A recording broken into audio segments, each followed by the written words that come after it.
Merci d'être avec nous dans l'hebdo des bourses, les bourses africaines par rapport au Covid-19. Pour en parler, nous recevons le docteur Félix Edokossi Amenouvé, directeur général de la Bourse régionale des valeurs mobilières BRVM et dépositaire central.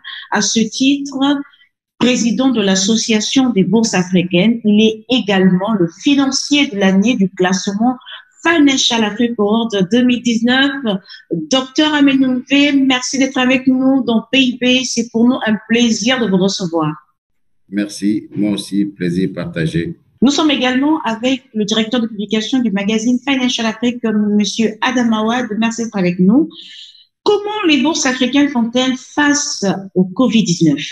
Les bourses africaines sont restées ouvertes depuis le début de la crise. Elles ont néanmoins pris des mesures d'ordre sanitaire, réglementaire et opérationnel pour protéger leur personnel, pour maintenir la confiance des investisseurs et des émetteurs dans les marchés, mais pour également préserver l'intégrité de nos systèmes. De ce point de vue-là, je peux dire que les bourses africaines ont été résilientes et ont connu un niveau de volatilité comparé aux places internationales. Toutefois, quand on prend les indicateurs de marché comme les indices boursiers, on relève que les bourses ont été diversement impactées en fonction de leur degré d'exposition à des secteurs d'activité comme le tourisme, les transports, la distribution, l'agro-industrie ou le pétrole. C'est ainsi qu'on peut observer que la bourse de l'Ouganda, par exemple, a perdu plus de 23%, suivi de la bourse d'Égypte, de la Namibie, évidemment aussi de la bourse de Maurice et du Kenya. Les autres bourses africaines ont été moins impactées, dont la BRVM, par les effets de la crise, parce que peut-être moins exposées. Alors, bonjour, M. Amenouvé. Bonjour, Adama. Oui, effectivement, on sent qu'il y a une vraie résilience des bourses africaines par rapport au reste du monde, mais est-ce que cela est dû juste à la déconnexion ou bien il y a une spécificité des places financières africaines? Bon, non, je pense que la principale raison est une raison d'exposition des marchés à des secteurs d'activité plutôt que d'une déconnexion.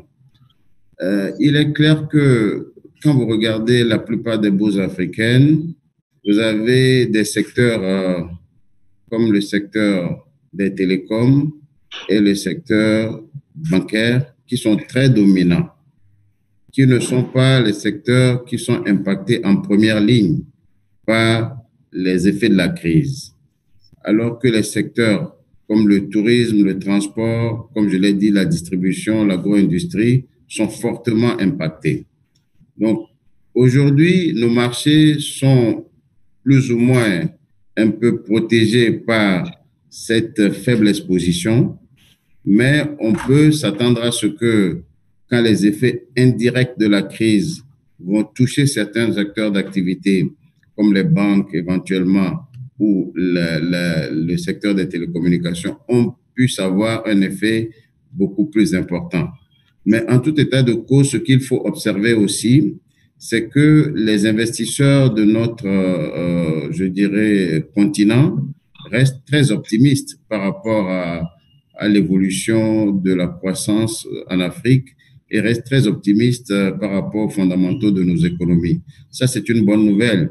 Donc, les gens sont convaincus que les économies africaines vont être résilientes et que par conséquent, on peut toujours faire confiance au marché, on peut toujours placer l'épargne sur les marchés de capitaux puisque c'est des investissements à long terme. Alors, docteur, en parlant de la digitalisation, notamment du télétravail, où en est le projet de la bourse en ligne à la BRVM? Bon, la bourse en ligne est un projet majeur attendu sur notre marché depuis quelques années. Il s'agit essentiellement d'autonomiser ou d'automatiser davantage, en tout cas, les activités des SGI, les transactions boursières et surtout d'augmenter les volumes de transactions sur notre marché. La bonne nouvelle, c'est que la BRVM a donné récemment son autorisation à 2 SGI pour pouvoir exercer cette activité et l'une d'entre elles a eu l'approbation du conseil régional pour démarrer la bourse en ligne. Donc, nous espérons que dans les prochaines semaines, ces 2 SGI-là pourront s'organiser pour lancer cette activité sur notre marché. Il faut dire que c'est une bonne évolution, ce n'est pas une révolution. Et dans ce contexte particulier où la volatilité des marchés est surveillée, nous devons prendre des dispositions pour nous assurer que cette activité est bien encadrée et bien gérée au niveau des intermédiaires. Du côté de la bourse en ligne, on note une évolution. En ce qui concerne l'interconnexion entre les bourses ouest-africaines et africaines, qu'est-ce qui explique le retard de ce projet? Bon, je dirais l'interconnexion des bourses de la CEDEAO, puisque quand on parle d'Afrique de l'Ouest, c'est essentiellement les bourses du Ghana, du Nigeria, de la BRVM qui sont dans un grand projet d'intégration.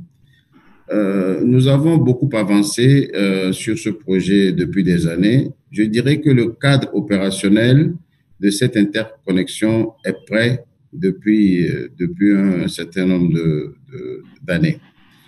Nous avons même enregistré, il y a quelques années, une transaction entre la bourse du Nigeria et la bourse d'Accra qui s'est bien passée.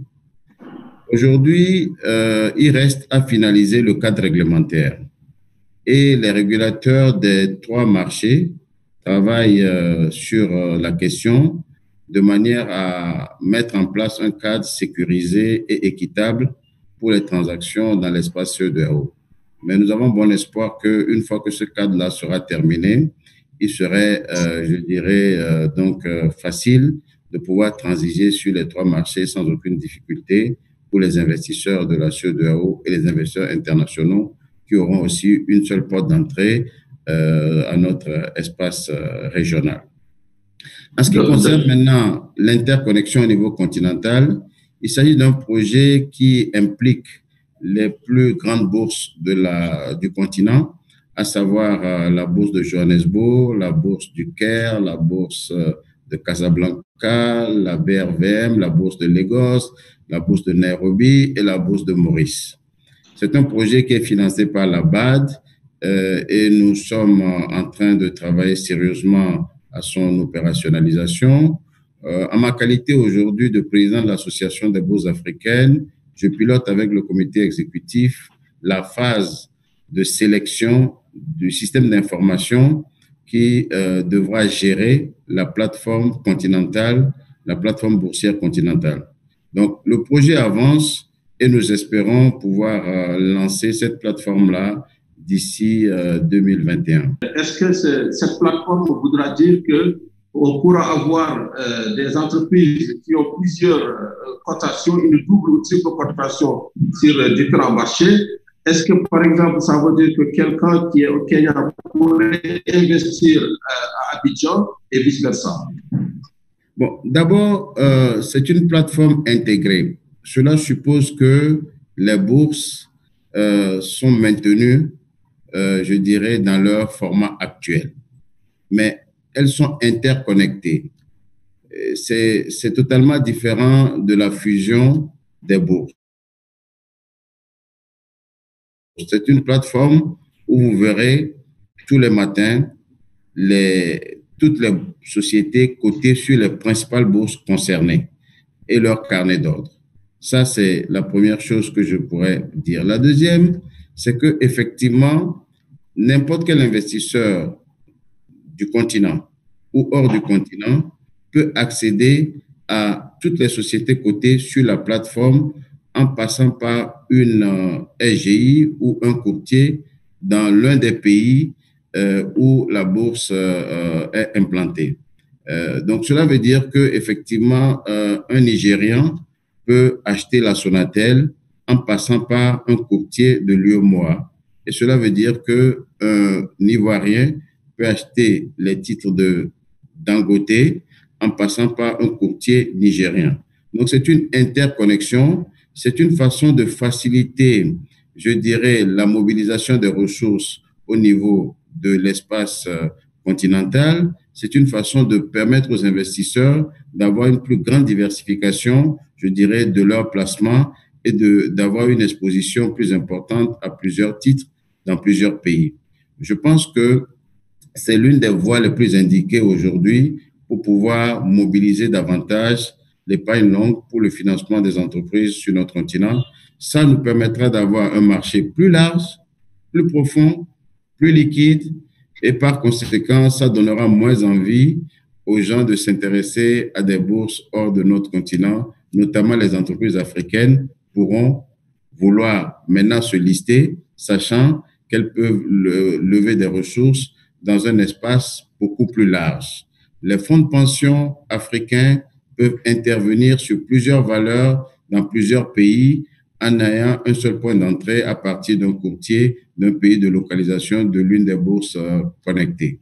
Je pense que c'est une bonne évolution. C'est un schéma qui est expérimenté en Asie aujourd'hui et qui fonctionne. Et je crois que notre continent ne peut pas faire l'économie d'atteindre ce stade d'intégration des marchés de capitaux si on souhaite que l'intégration commerciale soit accompagnée d'une intégration financière pour lui permettre d'avoir, je dirais, toute la plénitude de son développement tel que nous le souhaitons. Vous avez évoqué tout à l'heure la Sonatel. À la BRVM, l'emprunt obligataire Sonatel est venu créer de l'animation sur le compartiment obligataire. Quid des prévisions à ce niveau? Bon, l'emprunt Sonatel est une excellente nouvelle pour notre marché par 7 ans de crise. Vous savez, ça fait plusieurs années que nous attendons la Sonatel sur notre marché obligataire. 100 milliards, c'est, je dirais, la levée de ressources la plus importante pour une entreprise du secteur privé sur notre marché. C'est une bonne chose. Cela traduit la vision des dirigeants de la Sonatel qui, aujourd'hui, pensent que l'utilisation de l'instrument obligataire est indispensable et incontournable pour pouvoir financer le développement de l'entreprise, notamment pour pouvoir financer je dirais, de nouveaux produits ou services qui sont essentiellement digitaux. Vous savez, le marché obligataire a bien évolué sur notre espace, en tout cas dans notre sous-région. Depuis la création de notre marché, nous avons eu une levée de ressources d'environ 10 216 milliards de francs CFA, dont 8 585 levés sous forme d'emprunt obligataire. Donc, ça veut dire que le poids du marché obligataire est relativement important. Et vous savez, aujourd'hui, en tout cas, et depuis le mois de mars, le marché obligataire, de par sa capitalisation, a dépassé le marché des actions de la BRVM. Nous sommes aujourd'hui à plus de 5 116 milliards de capitalisation du marché obligataire comparé aux 4 000 que nous observons sur le marché des actions. Nous avons 68 lignes obligataires cotées, dont 4 sukuk. Donc, c'est un marché important. Et pourquoi il est important? Et je pense que c'est quelque chose qu'on va voir sans doute se développer au cours des prochaines années parce que nos entreprises ont compris, et nos États évidemment, que le marché de la dette est, je dirais, l'une des premières sources de financement pour eux en ce qui concerne les États et pour les entreprises également. Donc, je crois que ce marché va se développer. Il va connaître une certaine accélération. Et d'ailleurs, quand vous regardez les premiers enseignements qu'on est en train de tirer de la crise de la pandémie COVID-19, c'est le développement du marché de la dette sous d'abord sa forme traditionnelle.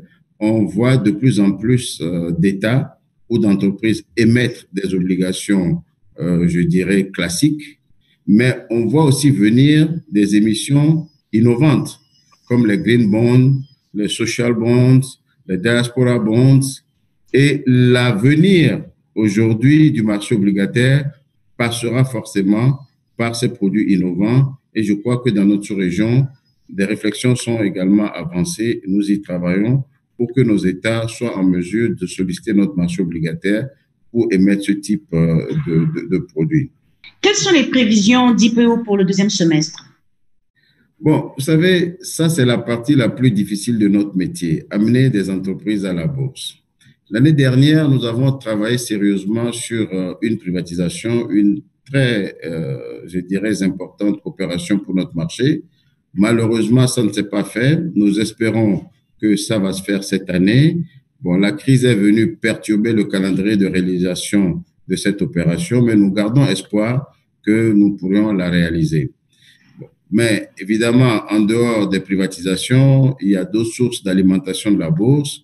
Il y a les sorties de fonds de private equity avec qui nous travaillons. Nous avons tenu cette semaine d'ailleurs un webinaire sur le lien entre le private equity et le marché de capitaux.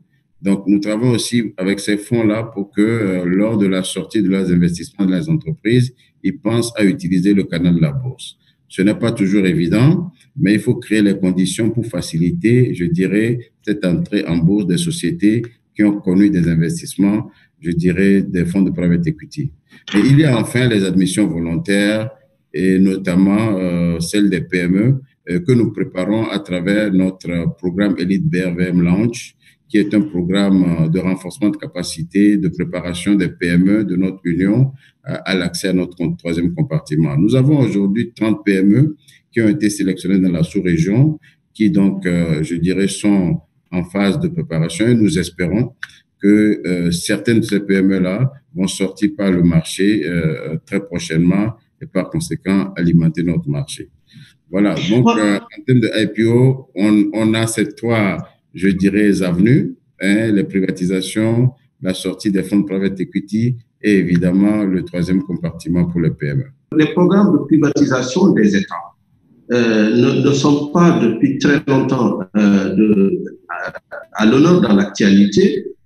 Avec cette crise Covid-19 et la nécessité pour les pays de mobiliser des ressources pour le budget, il n'est pas temps de relancer la privatisation, mais par la bourse. Vous avez parfaitement raison. Vous savez, la privatisation par le marché vise plusieurs objectifs.